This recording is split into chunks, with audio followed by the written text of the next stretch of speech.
Boas pessoal, eu sou o Pedro e sejam bem-vindos a mais um vídeo. Hoje estamos aqui para mais um Viciado Comenta e, meus caros amigos, hoje trago-vos um tópico que vem diretamente de Espanha, mas que tem muito interesse para nós que gostamos de analisar as telecomunicações e que, hipoteticamente, poderá vir, num futuro próximo, a estar presente no mercado português. Por isso, eu achei por bem fazer esta análise, achei por bem também tirar aqui algumas conclusões que vêm só da minha cabeça, portanto não levem estas coisas como sendo como garantidas, são preocupações por parte de alguém que tem algum interesse na análise das telecomunicações e daquelas pessoas que também, como eu, que estão aí desse lado, muitas, já conhecem o que é que a casa gasta, podemos sempre intuir de algumas novidades, alguns medos que normalmente acabam por estar mais ou menos presentes nas várias formas de explorar as novas tecnologias e de explorar também novas formas de rentabilizar os investimentos que são feitos em Portugal.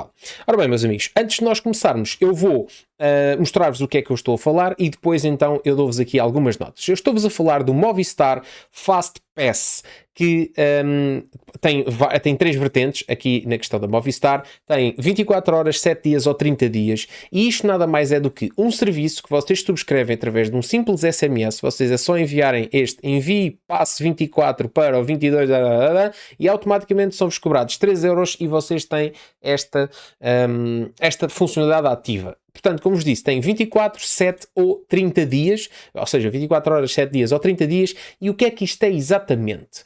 Isto é um serviço que vos permite ter uma experiência de dados móveis melhorada em locais onde existem muitas pessoas, ok? É o que diz aqui. E, portanto, basicamente o que é que eles prometem? Prometem que a navegação será mais estável para a utilização de redes sociais, streaming, videochamadas, etc. e tal, quando está muita gente em simultâneo conectada. Prometem que a ativação é super rápida e que não tem período de permanência. Portanto, é aqui o período que vocês querem.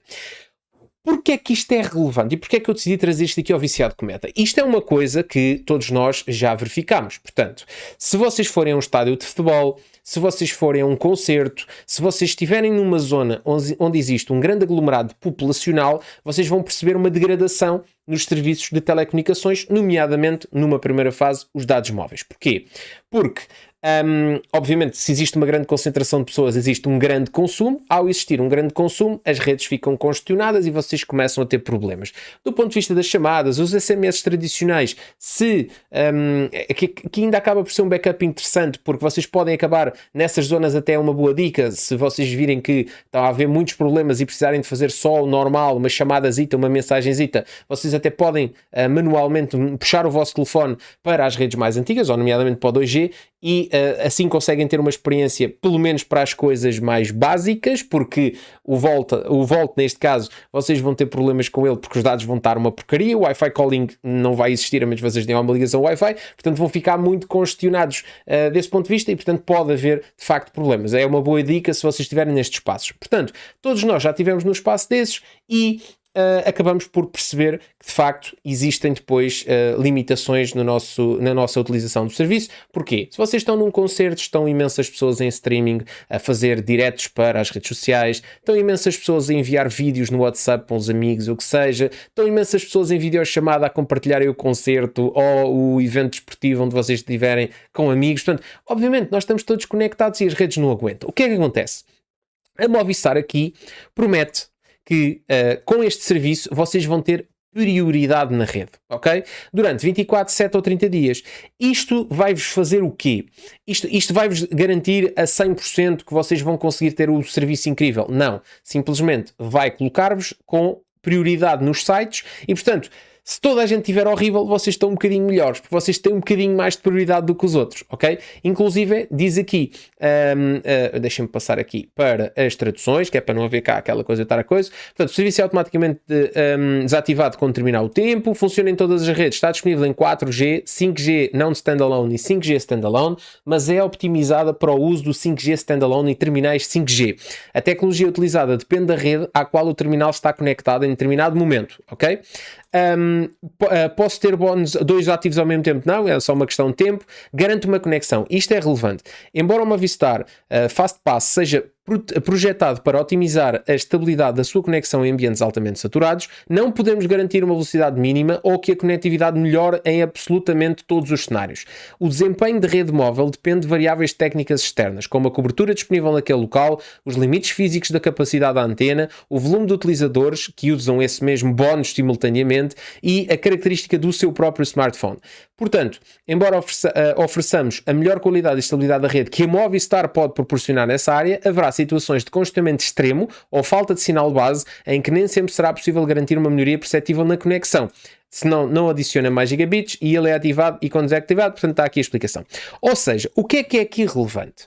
O que é relevante é, se vocês estiverem numa zona onde a cobertura é péssima já nativamente, ou seja, onde a cobertura da Movistar seja nula, vamos imaginar que vocês estão na Digi e a Digi lança este serviço. Estão numa zona onde o serviço da Digi funciona muito mal, ok? Vocês vão ativar o passe especial e não vão passar a ter uma rede incrível porque já não existe nativamente. Ou vamos imaginar que vocês estão numa zona onde de facto existem 30.000 pessoas conectadas e não há mesmo hipótese nenhuma. Não é por maior prioridade que vocês tenham que vocês vão ter grande capacidade. Só que o que é que está aqui implícito? É dito aqui essa questão que, portanto, cada vez mais se fala da questão do 5G Standalone, nomeadamente no Network Slicing, que é a possibilidade de vocês terem uma espécie de uma sub-rede dedicada. Vamos imaginar que nós vamos ter...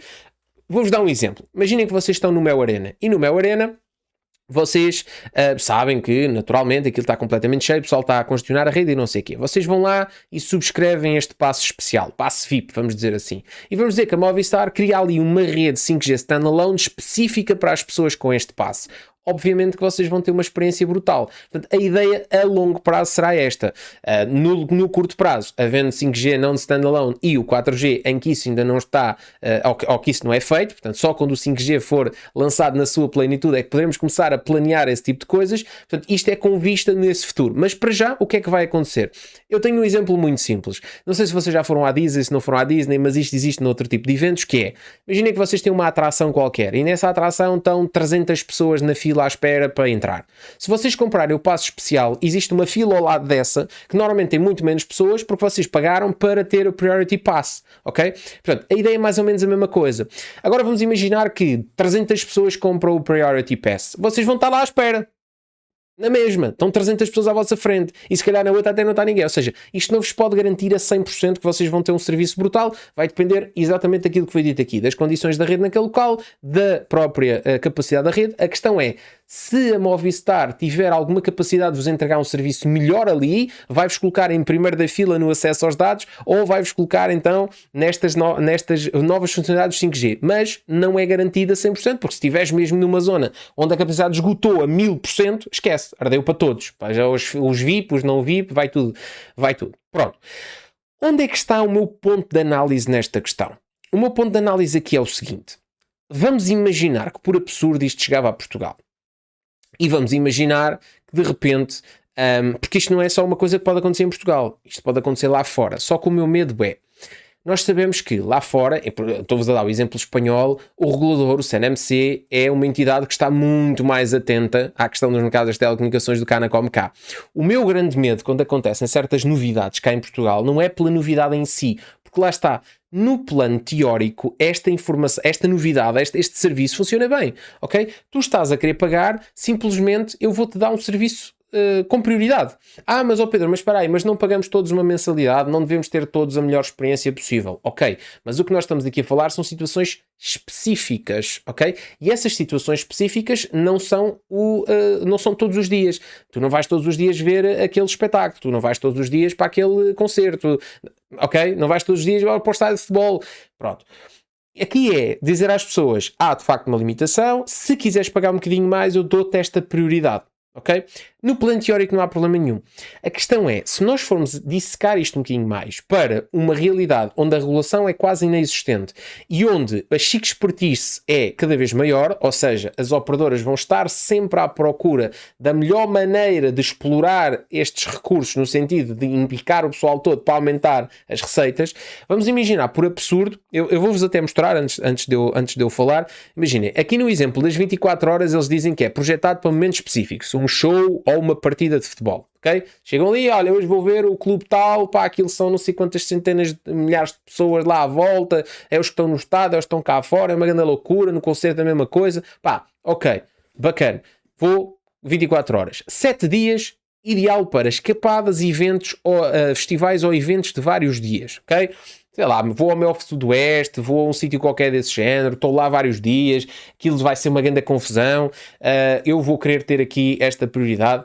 A questão dos 30 dias é uma questão de para férias ou estadias em áreas de grande fluxo de pessoas, ou seja, vamos imaginar que tu vais 30 dias para o Algarve em pleno agosto, pá, aquilo está uma grande loucura, imensas pessoas, extrema pressão em cima das redes por causa do roaming, por causa do pessoal todo que lá está, porque aquilo é uma zona que não está preparada para tantas pessoas e de repente vem o agosto e vai para lá tudo e é o fim do mundo.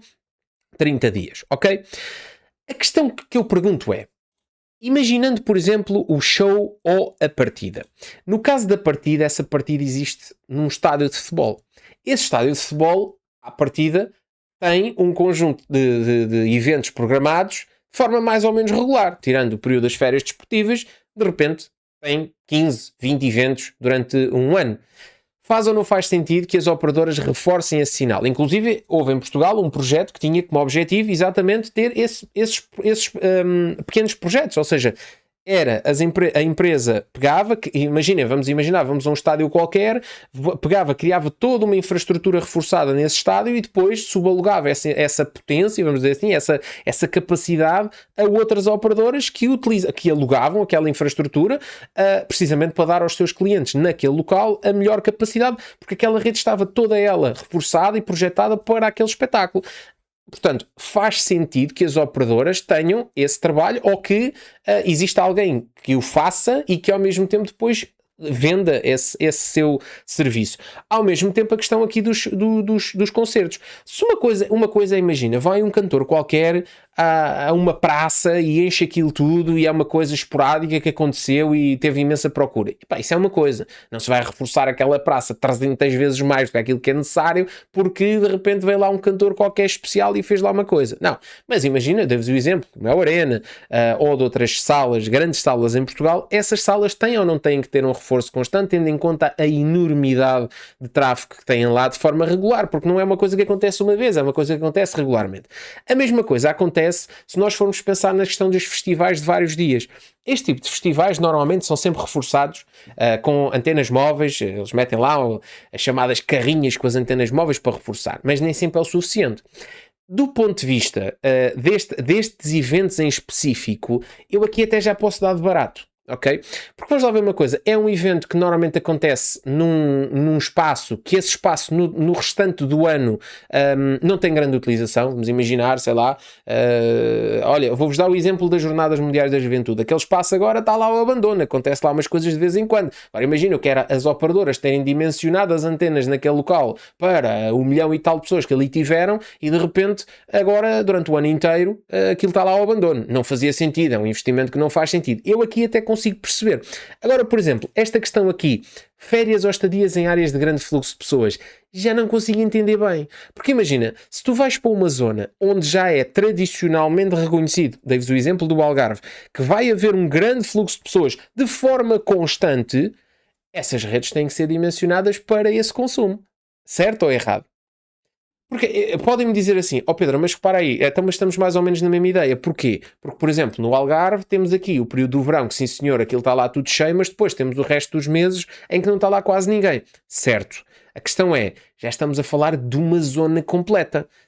Já não estamos a falar de um parquezinho ou estamos a falar de uma coisa qualquer específica. Estamos a falar de uma região completa. Então vamos dizer que as pessoas que lá vivem, que pagam o serviço durante 12 meses, durante aqueles 3 meses vão ver o seu serviço altamente afetado, com dificuldades de várias ordens, por causa desta grande afluência. E não se faz, então, essa projeção.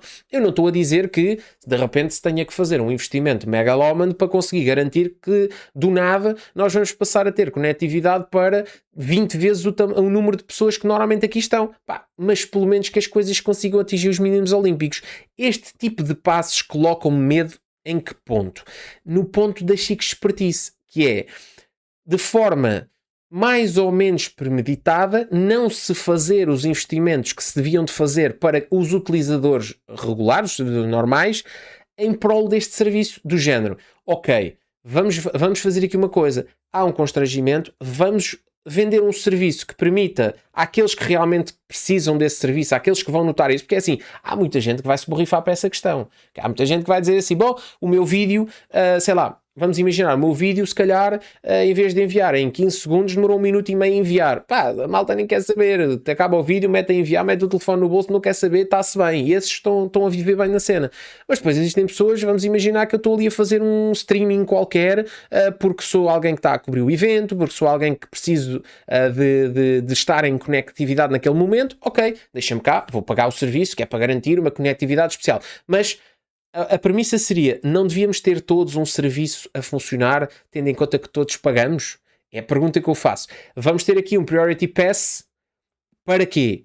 Para premiar quem precisa realmente dessa prioridade, ou melhor, para garantir um serviço para quem realmente precisa dessa prioridade, ou para fazer com que este subdimensionamento da rede ainda seja premiado com um aumento de rentabilidade desse serviço, tendo em conta que, de repente, 100, 200 ou 300 pessoas vão comprar este Priority Pass para vir aqui a este concerto. É uma maneira que eu tenho de rentabilizar as minhas redes mais um bocadinho, epá, e os outros não ligam, deixa estar. Quando supostamente se identifica que aquela rede está congestionada de forma constante, tem que se fazer qualquer coisa em relação a isso, porque todos pagamos a mensalidade. Estão a perceber o que é que eu estou a dizer? Isto em Espanha não me choca, porque eu sei que se começar a haver práticas deste género, não vai demorar muito até a CNMC começar a olhar para esta questão. Então, mas espera aí, mas isto está constantemente congestionado e vocês não estão a fazer os devidos dimensionamentos da rede para tentarem vender estes espaços especiais? O que é que está a acontecer? Eu aí estou descansado. Eu estaria descansado se Cadê Tomates estivesse na Anacom. Como neste momento eu sei que a Anacom meio que vive numa realidade onde está um bocado desligada, até pode não estar, se calhar, vamos imaginar que até está a trabalhar muitíssimo bem nos bastidores, mas como eu não tenho 100% de certeza disso, porque continuo a ver coisas que já deviam estar resolvidas há muito tempo e não estão, e até muitas delas por ajuda ou por imposição, porque às vezes a malta esquece que a Anacom realmente é reguladora, apesar de que hoje em dia parece que as operadoras é que regulam o regulador, mas enfim, é o que temos em Portugal. Eu imagino isto trazido para Portugal. Em que é que isto se traduz? Se vai traduzir numa espécie de obsolescência programada das nossas redes, precisamente para que todos nós, no momento de que precisamos mesmo, vamos lá pagar e é mais uma maneira. Se isto vai ser uma forma de rentabilizar a questão do 5G standalone, porque vocês percebem que o 5G hoje em dia ainda é uma coisa que é meio híbrida, não é? Eu sou Ministro das Infraestruturas, Miguel Pinto Luz até teve a oportunidade de falar sobre isso, que o 5G tem que acelerar, que nós vamos ter aí um mundo e um fundo de maravilhas quando o 5G standalone chegar a todo lado, e uma das grandes questões é esta questão das redes dedicadas com o network slicing, que é precisamente pegar numa fatia da rede do 5G standalone e traduzir-se numa rede privada, vamos dizer assim, para um determinado evento ou para uma determinada empresa ou para obviamente que isso reduz a latência, reduz o tráfego neste caso, ou melhor, pode não reduzir o tráfego, mas reduz o congestionamento, porque as pessoas que vão entrar nessa fatia da rede, vamos dizer assim, são pessoas selecionadas e portanto já não é uma rede aberta ao público, vamos dizer que é um género de uma rede que vocês fazem dedicada do vosso router, e portanto ao fim e ao cabo isto trazido em Portugal traz um limbo. Eu não sei se isto vai chegar a Portugal ou não. Eu decidi trazer este vídeo precisamente porque eu não quero ser o arauto da desgraça, mas se isto chegar em Portugal, se isto chegar a Portugal, eu espero que vocês estejam atentos para perceber de facto se de repente os sites começam a estar mais esgotados do que o habitual, para perceberem se de repente zonas onde se calhar o reforço da rede que já estava programado, se entretanto foi suspenso mais um tempo, quiçá para ver se de vez em quando mais algum pessoal vem para estes espaços, porque é assim, como eu vos digo, na base eu não vejo nenhum problema neste serviço, nenhum problema, acho que é um serviço que faz sentido do ponto de vista, lá está, como eu vos disse, na questão das filas das atrações dos eventos, pá, se tu queres chegar lá e seres o gajo que não vais esperar tempo nenhum, pá, pagas mais um X no bilhete e vais e tens essa prioridade. Eu não estou a tirar direito ao gajo que não pagou. Eu estou a dar é um direito especial a quem pagou. Pá, não vejo nenhum problema. Agora, aliado à Chico Espertice Tuga, eu não sei se não vejo um problema. Porque vamos imaginar a questão da fila. Vamos imaginar que na fila normal nós tínhamos 5 pessoas a picar bilhetes, ou 5 máquinas de picar bilhetes. De repente, vamos dizer que cá em Portugal o dono da festa tira as 5 máquinas de picar bilhetes e deixa lá só 2. Tu, quando chegares lá para o ano que vem, vais olhar para aquilo e vais dizer, mas espera aí, agora de repente já não estou aqui meia hora à espera, se calhar agora a fila já é 3 horas. Epá, não, vou ter que comprar o passe especial porque realmente eu não estou para estar 3 horas aqui. Mas se calhar o ano passado tiveste 30 minutos porque tinhas 5 máquinas, agora se calhar só tens 2 porque, epá, há uns que ainda vão continuar a ter a paciência de esperar as 3 horas e está-se bem. Os que não vão ter são ganho. Percebem? Estão a chegar lá onde é que eu estou a querer chegar. Pronto. Isto aqui é só conspiração minha, ok? Para deixar isto claro. Mas tendo em conta que casa roubada, trancas à porta, nós sabemos como é que funciona aqui Portugal, convém nós estarmos atentos e convém olharmos para estas questões que vêm lá de fora, porque se funciona, se dá dinheiro, normalmente acaba por existir em Portugal. Vamos ver. Continuar atentos. Um grande obrigado a todos e vemos no próximo Viciado Comanda.